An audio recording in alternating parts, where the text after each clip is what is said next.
Hello students, welcome to my channel courses of zoology।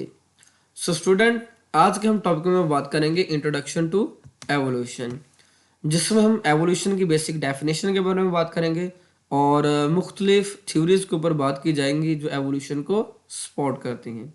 So let's start. First of all, definition of evolution के evolution basically होता क्या है।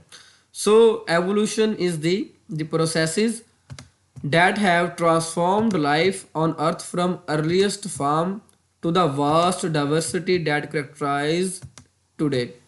Basically evolution उन तमाम के तमाम प्रोसेसेस को कहते हैं जिसने ज़िंदगी को ज़मीन के ऊपर सबसे पुरानी फॉर्म से एक नई पेचीदा फॉर्म के अंदर कन्वर्ट कर दिया। यानी ज़िंदगी जो है, जितनी भी हमें आजकल डाइवर्सिटी ज़मीन के ऊपर नज़र आ रही है, वो सारी की सारी जो पुरानी अर्लीस्ट लाइफ फॉर्म है उनके अंदर चेंजेस आने की वजह से डेवलप हुई है।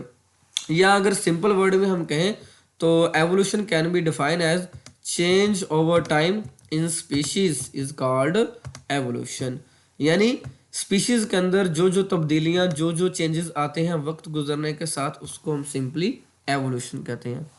और चार्ल्स डार्विन जो था, ये सबसे बड़ा साइंटिस्ट है एवोल्यूशन के रिगार्डिंग, जिसने बहुत ज़्यादा जो है वो एवोल्यूशन के ऊपर काम किया। और थ्योरी ऑफ नेचुरल सिलेक्शन हमें पता है कि इसके ऊपर चार्ल्स डार्विन ने जो है वो काम किया और ये थ्योरी इसने पेश की, जो कि सबसे ज़्यादा एक्सेप्टेबल थ्योरी है एवोल्यूशन के अंदर। सो चार्ल्स डार्विन ने एवोल्यूशन को कुछ यूँ डिफाइन किया था, डिसेंट विद मॉडिफिकेशंस, कि जो नई जनरेशन आती हैं अनसेस्टर से, नए जो डिसेंडेड बनते हैं उनके अंदर मॉडिफिकेशन आते हैं, वक्त गुजरने के साथ साथ उनके अंदर चेंजेस आती हैं। So let's talk about some theories with respect to evolution. So theories of evolution, सबसे पहले हमारे पास थ्योरी आ जाती है theory of special creation. Basically जो थ्योरी ऑफ स्पेशल क्रिएशन है ये एवोल्यूशन के अगेंस्ट है, और इस थ्योरी को जो है वो क्रिएशनिस्ट मानते हैं, जो इस बात के पे बिलीव रखते हैं कि जो लिविंग फॉर्म है, नेचर ने लिविंग फॉर्म को इसी इनकी प्रेजेंट सिचुएशंस के अंदर, इसी हालत के अंदर इनको पैदा किया और इनके अंदर कोई भी चेंजेस नहीं है। जो मजहबी लोग हैं, जो क्रिएशनिस्ट हैं, वो थ्योरी ऑफ स्पेशल क्रिएशन के ऊपर बिलीव रखते हैं। और कार्ल लिनियस भी जो है one of the most greatest scientist, वो भी इस बात पे बिलीव रखता था थ्योरी ऑफ स्पेशल क्रिएशन के ऊपर। So theory of special creation है क्या?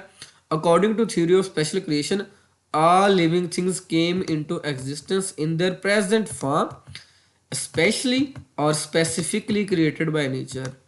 Simply theory of special creation ये कहती है कि मौजूदा जितनी भी लाइफ की वैरायटी नज़र आती हैं या जितनी भी लिविंग स्पीशीज नज़र आती हैं, इनके अंदर कोई भी तब्दीलियां नहीं आई, बल्कि नेचर ने इन स्पीशीज को स्पेशली इसी प्रेजेंट फॉर्म के अंदर इनको पैदा किया है।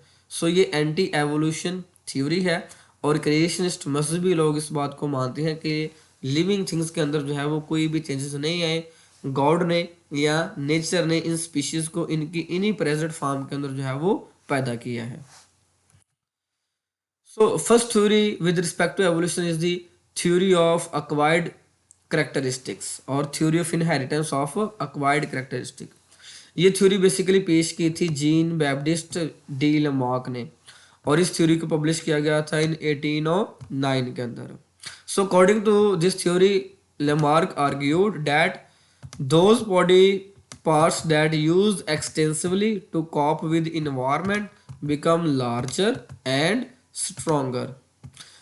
थ्योरी के फर्स्ट पार्ट में लेमार्क ने ये आर्ग्यूड किया कि ऑर्गेनिज्म के वो बॉडी पार्ट्स जिनको ऑर्गेनिज्म ज़्यादा यूटिलाइज करता है अपने माहौल के अंदर, उनको ज़्यादा इस्तेमाल करता है, उन ऑर्गन्स के अंदर या उन बॉडी पार्ट्स के अंदर जो है वो चेंजेस आ जाते हैं और वो ज़्यादा डेवलप हो जाते हैं उस ऑर्गेनिज्म के अंदर। दूसरी बात, while those that are not use deteriorate, और दूसरे वो बॉडी के पार्ट जिनको वो कम से कम यूटिलाइज करता है या जिनका वो इस्तेमाल नहीं करता, वो डिटेरियोरेट हो जाते हैं, रिड्यूस हो जाते हैं, या ऑर्गेनिज्म की बॉडी के अंदर वो वैनिश हो जाते हैं। सो सिंपली इस थ्योरी के मुताबिक जो theory of inheritance of acquired characteristic है कि जानदार जो है वो करेक्टरिस्टिक को अक्वायर्ड करता है अपने इन्वायरमेंट के लिहाज से।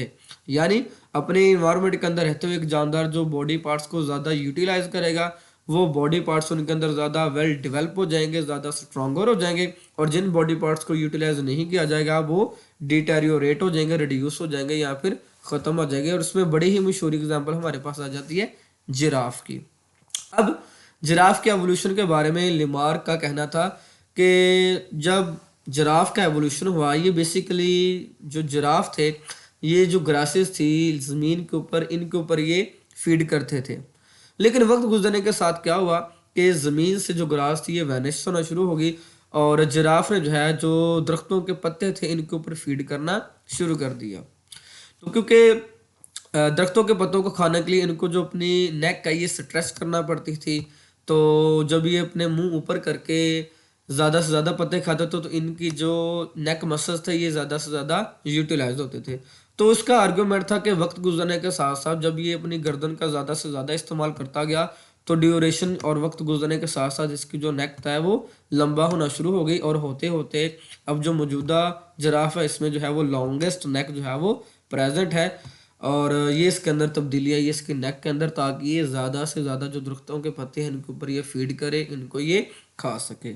सो ये एक इसका एक सिंपल सा जो एक एविडेंस था जिसने इसने एक्सप्लेन किया कि वो वाला बॉडी का पार्ट जो जानवर ज़्यादा यूटिलाइज करता है अपने माहौल में रहते हुए, वो ज़्यादा स्ट्रॉन्गर, ज़्यादा लार्जर और ज़्यादा डेवलप हो जाता है। जिस तरीके से जिराफ के अंदर जो है वो उसकी नेक डेवलप होगी with respect to passage of time, वक्त गुजरने के साथ साथ। So there are some objection on the theory of Lamarck. Lamarck की थ्योरी के ऊपर ऑब्जेक्शन लगे।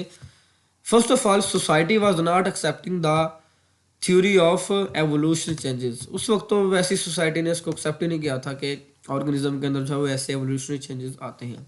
दूसरा, कोई ज़्यादा इसके पास एविडेंस नहीं थे अपनी थ्योरी को एक्सप्लेन करने के लिए। तीसरा, इसका मैकेनिज्म बिल्कुल उसने एक्सप्लेन नहीं किया था। So this theory do not have any mechanism और रीजनेबल एविडेंस। और चौथी इंपॉर्टेंट बात यह है कि जो एवोल्यूशनरी चेंजेस होते हैं ये एक जनरेशन से दूसरी जनरेशन तक with the help of gametes transfer होते हैं, यानी एग और स्पर्म्स के ज़रिए ये जो करैक्टर होते हैं या जो एवोल्यूशनरी चेंजेस होते हैं ये एक जनरेशन से दूसरी जनरेशन तक ट्रांसफ़र होते हैं। लेकिन अगर हम बात करें जिराफ की, तो जिराफ की जो नेक के अंदर इसने कहा था कि चेंजेस आए हैं, वो इसके जेनेटिक मटेरियल के अंदर एक्सप्लेन नहीं किया गया कि जेनेटिक मटेरियल के अंदर चेंजेस नहीं आए। अगर जेनेटिक मटेरियल के अंदर चेंजेस नहीं आए तो फिर नेक्स्ट जनरेशन के अंदर इसको ट्रांसफ़र नहीं होना चाहिए था। लेकिन हमें पता है कि जिराफ के केस के अंदर ये करेक्टर एक जनरेशन से दूसरी जनरेशन तक ट्रांसफ़र होता है। तो इन ऑब्जेक्शन की बना पर जो थ्योरी ऑफ लेमार्किज्म है इतनी ज़्यादा जो है वो पेरेजाई नहीं मिली। सो स्टूडेंट, ये थी डेफिनेशन हमारे पास एवोल्यूशन के बारे में और थ्योरी ऑफ इनहेरिटेंस, जिसमें हमने ये पढ़ा कि मुख्तलिफ़ किस्म के जो चेंजेस आते हैं ऑर्गेनिज्म के अंदर वो लिमार्क के मुताबिक, लिमार्क की थ्योरी के मुताबिक किस तरीके से आते हैं।